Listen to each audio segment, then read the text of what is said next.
Good afternoon and welcome to the Concord Prison Outreach Podcast, Episode 4. My name is Sam Williams. I'm the Executive Director for Concord Prison Outreach. And before we go into our discussion today, I want to give a big shout out to the Minuteman Media Network, who have been hosting us and are very powerful partners of CPO. Minuteman Media serves the town of Concord, Carlisle, and the Middlesex community. So today's topic is restorative justice, and I'm going to take a few minutes, not necessarily, to talk about restorative justice. So restorative justice is a concept that focuses on a number of things. It began with some Native American indigenous practices that focuses on harm, accountability, responsibility, and really addressing harm in a very intentional, structured way. Currently, CPO is operating and running RJ programs in 6 Department of Corrections facilities. So I have some guests with me today who will be kind of sharing with you some of the work that we're doing in the Department of Correction. So I'll have them introduce themselves, and then we'll get into a conversation. Thanks, Sam. I'm Donna Heidemann, and I'm a volunteer with CPO at MCI Shirley Medium. And it's good to be back in Concord, Carlisle. I was a teacher here in Carlisle many years ago at the middle school. Hi, I'm Johanna Pyle. I volunteer in the Restorative Justice Program through Concord Prison Outreach, and I also have done a Read to Me Dad program a couple of times up in Middlesex House of Corrections. Hi, I'm Liz Rust. I'm with CPO. I'm on the board of directors, and I also work in the Framingham Prison for Women in the restorative justice. Done 2 sessions there, facilitating. And so, just for a little context, so restorative justice is a practice that's being used in a variety of ways. It's being used in school settings, it's being used in the court system, it's being used for probation and parole classification, it's being taught in colleges, and it's being used in over 100 countries across the globe. We are going to be focusing on how we use and apply restorative justice in a prison setting. And so just wanted to give that context because the word restorative justice is being used a lot across the country. So my question to my guests is, what attracted you to the concept, practice of restorative justice? Well, in my case, I was a social studies teacher for many years. My particular area of interest was social justice. I taught with Facing History and Ourselves, and so the education that I received through those 30 years of experience made me very, very much aware of the lack of justice in our society. And so I became interested in ways that I might be able to be a part of improving that. Thank you. Yeah, I was really fortunate to grow up in a household with my father in a very strong social justice orientation. I remember hearing about the Truth and Reconciliation program happening in South Africa, and just have always been drawn to the concept of our greater humanity. And I have a lot of concerns about our justice system and how we treat people who are incarcerated and how we can make that whole process be beneficial for all of us. And it's been been a great journey to learn about going from crime and punishment to harm and healing.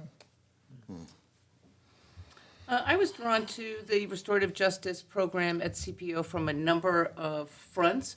One, the structure of the conversation to have with the women that we work with, I thought was an excellent way to open up and have a authentic and conversation where people could get vulnerable together and share things that you might not share in other kinds of classroom settings where you're trying to more teach. It's really a facilitation versus a teaching kind of approach, and people to dig a little deeper, to understand motives and motivations about what was behind what landed people in prison.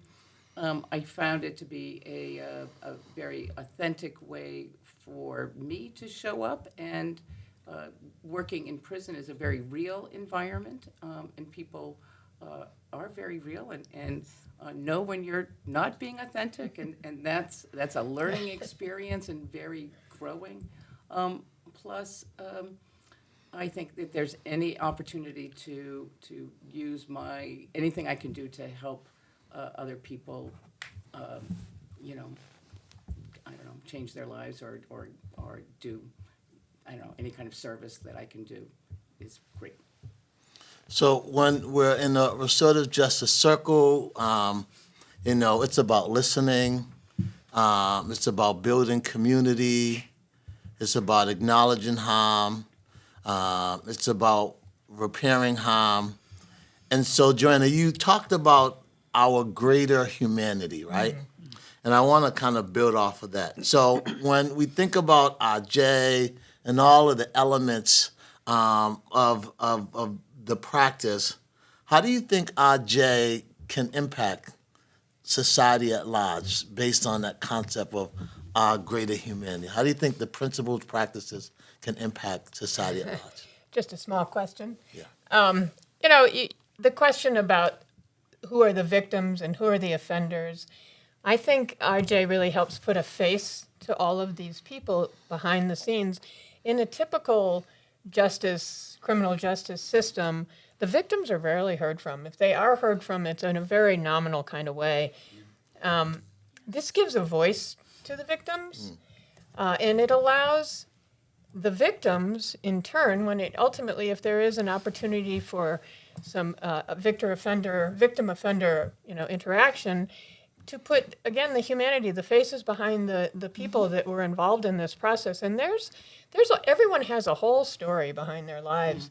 And the ripples of harm just reach out so far that this process allows people to really look at that and to think about where they came from, how their actions impacted people, what may have happened, in the end result to their community, and how the community was harmed. It really looks, and as I said, these are all people. These are all human people who are being affected by this. So it's important to look at all of that. Donna, Liz, how do some of these elements in the circle impact our greater humanity? I think becoming more aware of the accountability of your actions across the board are important. That everyone has a role in every situation that comes across. There's no situation where where there's harm been done where you didn't have some role.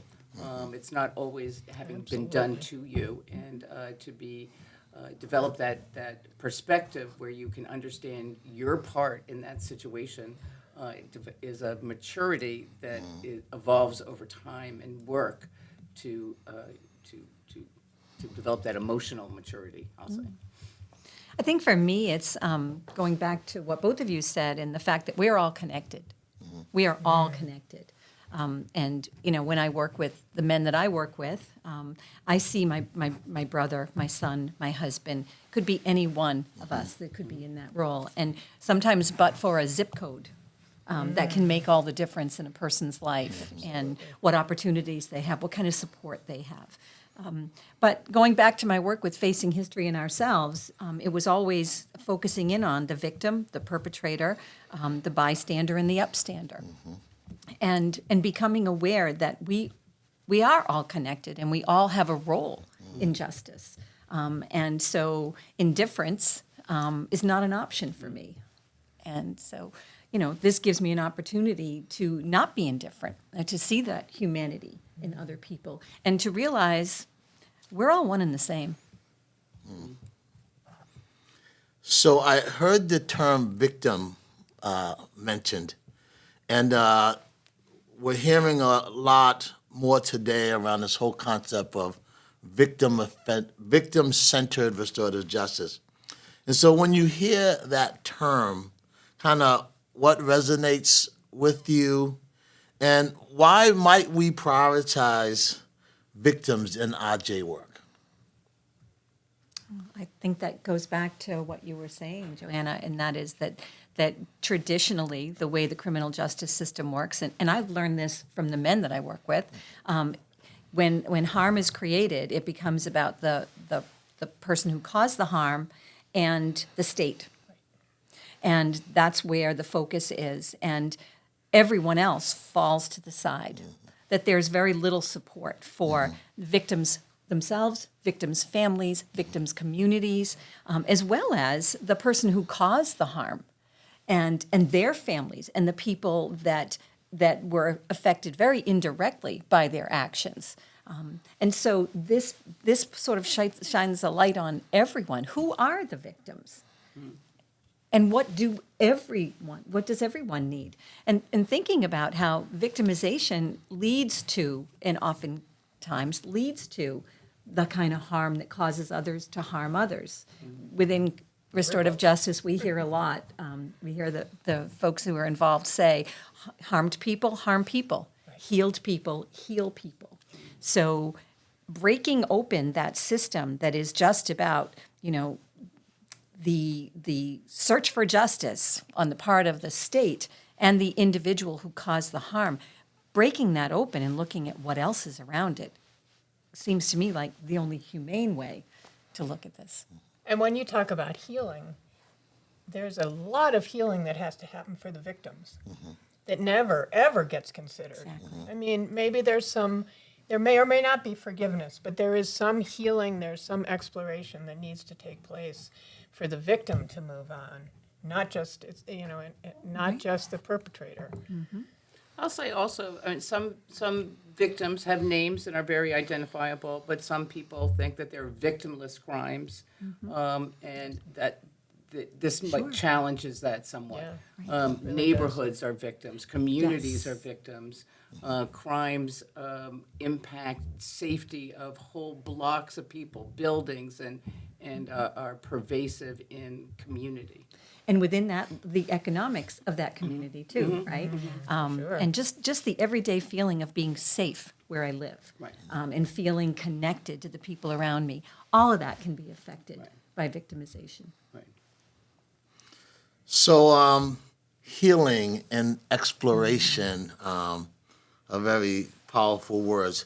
And so I'd like to have you tell us a little bit about what it's like being a restorative justice circle keeper inside of the prisons, and where do you see the healing, and how the exploration shows up, and do you think we're having a difference doing this work? Yes. You start. Yes. Yes, we're having a difference. One, we show up every week. Just showing up. Part of life is just showing up, right? So I think then we get a lot of comments on that. We appreciate you for just coming. We could be doing anything just for coming. But the fact that we're doing this powerful work is important. And we're both participating in the circle and we're facilitating the circle. So we have an important role doing both parts. And we're always on our toes to feel the energy in the circle and help where people are feeling, whatever they're feeling at the moment. They're coming in from whatever's happening outside in the prison, and there's a lot of things happening in prison. And they come into that room, and then in their lives, and difficult family lives, difficult lives in prison, and they come in and they bring that with them. And we have to always be ready for that. And so it keeps us, as I say, keeps us on our toes. Yeah. Yeah, there's a very clear process that we try to engage in. Of course. Trying being the operative word. There's a set of group values that we establish. All of that is very important. That's part of what we're teaching when we're in the circle, is how to engage in this process. And it's really it's just a kind of, we're not winging it. That's not the right word I want to use at all. But we are going with what is brought to the circle. And if you try to keep it within the process, you can do that and still go with the flow. And people bring an awful lot of stuff. You know, when we're in the prison in Framingham with the women, the vast majority, if not all of them, are parents, mothers, and that's something that, as a mother myself, and certainly, you know, that brings a whole nother layer to the shared humanity, and we open up as much as they do, right? And whether or not there is healing that occurs in any given circle, it's really, to my mind, important to see the opening up of their hearts, the sharing of their hearts, and the making them, allowing themselves, these women, who, most of whom have had terrible lives, just terrible lives, and to let themselves be vulnerable and to share some very painful things.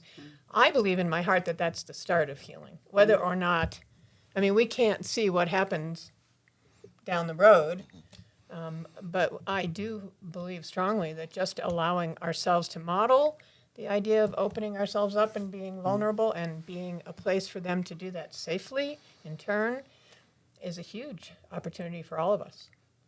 As we were taught, that wisdom is in the circle. Yep.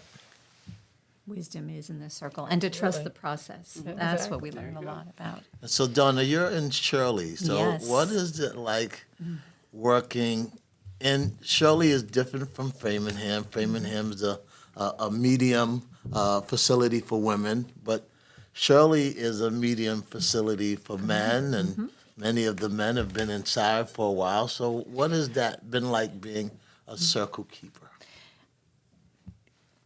This often sounds strange when people ask me this question, what's it like to do this work? My first response is to say that it's a privilege. And that might boggle people's minds, but for me, it's the truth. I've been doing this work for almost 5 years, and sitting in circle, I remember from the beginning, by the end of the evening, I feel almost like I should be sitting on the floor and not in the chairs next to these individuals, because the risks that they take and the level of trust that they put in. I'm some woman from the outside that they don't know, and the trust that they put in me to dare to be vulnerable, to open up and share things that for most of them, when they present, they tell us, I've never done this before. I have never talked to anybody about this before. And for many of them, I was working with a man in a recent group who was 74 years old, and he said, I've never thought about these things before, and I've been here for 44 years. Oh my goodness. That's a privilege. That's huge. To be present when that happens. The seeing their faces, we run a 10-week reading group, restorative justice reading group in Shirley, and I work with my partner, Tom Lemaire. And when Tom and I get there on the first session, what we see is men who come into the room kind of scoping it out, the way we all do when we walk into a new setting, and checking, is this a safe place for me? Who are these people? Are these my friends or my foes? Who's on what team? And it takes a while. As you said, Johanna, we come up with they come up with a set of group values. And we abide those group values. Tom and I don't bring a list of rules. And there's some empowerment in that for the men, right? It's on their terms. And I'll tell you, I wouldn't create such rigid rules if I were doing it for them. But they really are invested. Seeing them those first couple of weeks where they're just not sure. And then as we get into the readings and start having the discussions, and Tom and I allow ourselves to be vulnerable, you begin to see the breaking down of those defenses. By weeks 6 and 7, these men are just wide open. And then by weeks 8 and 9, you start to see this kind of panic in them, like, this is coming to an end. This is what's going to happen next. And our last evening together, we have a ceremony, a sharing ceremony, and there's great joy and immense gratitude, but there's also sadness, because they're like, well, okay, so we've created this little nest, this wonderful brotherhood here, and now what? Now what? And so I would imagine that going back on the block, going back into the larger prison, that's got to be a difficult thing to negotiate when there's not more work being done in a prison setting. So in simple terms, Sam, it's a privilege and it's an honor, and I learn from them all the time. What I'm hearing is reciprocity. That, as volunteers, as circle keepers, as we give, we also receive in the process. Yeah. So as you're doing this work and as you walk away from each circle, what are you taking from it? Like, what are you carrying from, the stories, from the body expressions, from the things that you're seeing? What's that reciprocity on your heart? What's that reciprocity on your mind as a result of being a part of that? Well, there's a lot of healing for me. It's given me an opportunity to go deeper in my own work in healing. But I've also learned a great deal of humility. You have to be humble in that setting. And Well, yeah, it just all comes back to the humanity for me. And I was thinking, as we were talking about the circle, how equalizing it is in many ways. And reciprocity is an excellent word, Sam. It really is. We are just human beings in this world together, and hearing our shared experiences just solidifies that. And there, but for the grace of a zip code, you walk out of that building and I'm filled with gratitude to have the opportunity to meet with these people and to share with these people, but then I get to walk out at the end of the circle. right. And so it's a big deal. It's a huge deal. I often think when we're in the circle that I feel like I'm out of time and space. It's very different. It exists unto itself, and it's there is a certain amount of mental kind of balancing that has to go on, handling all of that together with your daily life, getting in the car and driving away. But it is so meaningful. I mean, the wall to go into prison is physical and mental. I mean, there's a physical wall, and when you go in, it's a different world, and you are in a different place, and there's a reality inside that is stark and severe and is Painful. 100% a reality for a huge amount of the population. And if you're on the outside, you don't really understand that so many people, that's the world that they're living in. We couldn't understand. And those stories and those lives, like even just talking about it here, like I haven't been in for like, and like my heart's breaking right here just talking about it. Like So true. it's just heartbreaking, some of the situations and that. So I think that the work that we're doing and being able to help as we can is a gift. There's something else that I want to be sure that I make really clear. I've worked probably now with about 120 men in my time doing this work, and in no situation, not in any meeting, not in any experience that I've had, have I ever seen or heard one of the men make excuses for their behavior, call themselves victims, look for a way out of their responsibility. What I see is 100% ownership.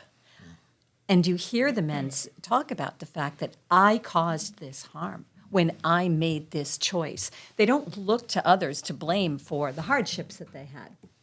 They don't, whine about their childhoods. They discuss their childhoods because it's a factor in how they became who they were and what brought them to the decision-making process. But they own everything that they've done. And there's this need that they demonstrate of, how can I fix what's going on out there? I know I can't repair the particular harm that I committed, but what could I do to prevent harm for someone else? Who could I support? I was working with one man who he is working with his family members to set up a nonprofit for young men at risk in the Boston area. And they're doing simple things like, collecting funds to make sure that the kid has, a really hip sweat a hoodie or the right sneakers or something, so that kid doesn't have to feel like they have to do illicit things in order to get their needs met. And in doing that, they partner with other community members. And so there's this desire to, how can I fix what's going on? How can I help others to repair? I want to also mention, just for the audience, just to be clear, that I've never felt in any of the work that I've done inside any concern for my personal safety. So when people, we talk about going into prison and all of that, so I just want to be sure that that's clear. I have one more question. So years ago, when I got introduced to restorative justice, back then I seen it as a program model that engaged men and women in conversation. And I've been in practice now for about maybe 11 years. And over time, RJ, for me, has transitioned from a program to a way that I live my life every day. Yes.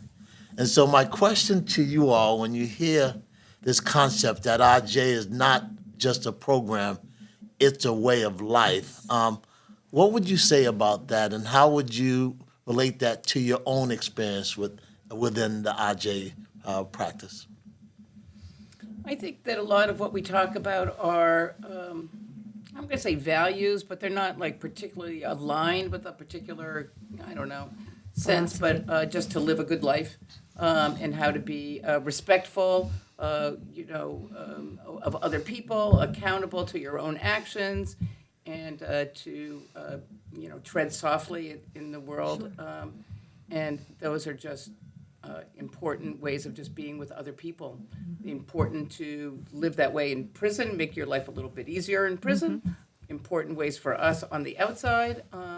And it's how we can all find peace and contentment and happiness in our own life, to be at peace with all of our actions and our motivations and how we relate to all the people in our world. And I have to say that was really driven home to me when I did the 2-day retreat at Norfolk Prison. There are men there who are not going home. And they have used restorative powerful. justice. It's incredibly powerful.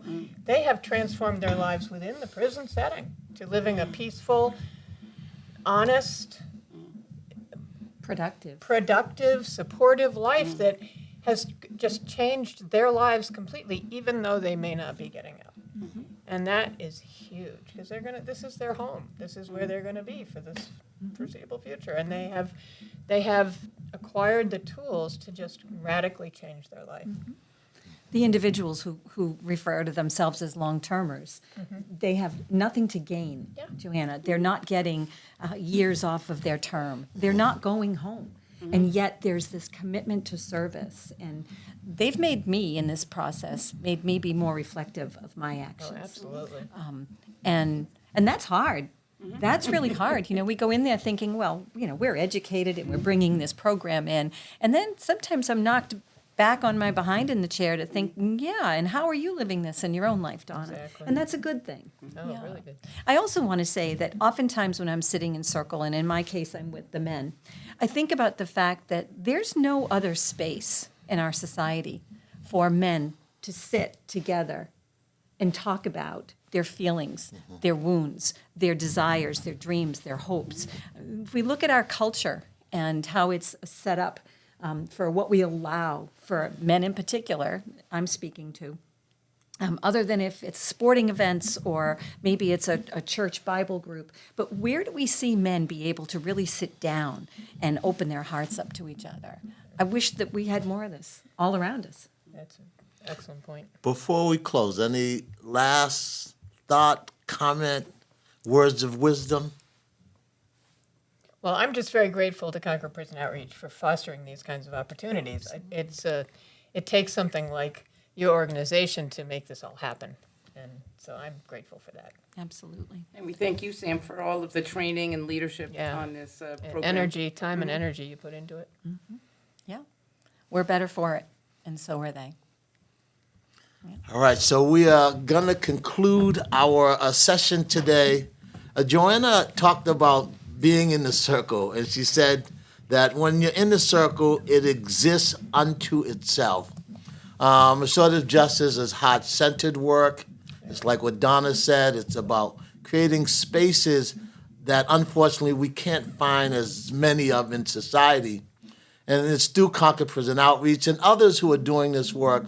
We're really affirming the worth and dignity of the human beings that we serve. Hopefully we're making and helping the state of Massachusetts to be a more healthier environment. And so as we close episode 4, I want to say thank you. Thank you to the Minuteman Media Network. Thank you to my powerful and very talented guests. And thank you for listening to our podcast. You can reach us at concordprison.org. And we'll see you next time on Podcast 5. Thank you.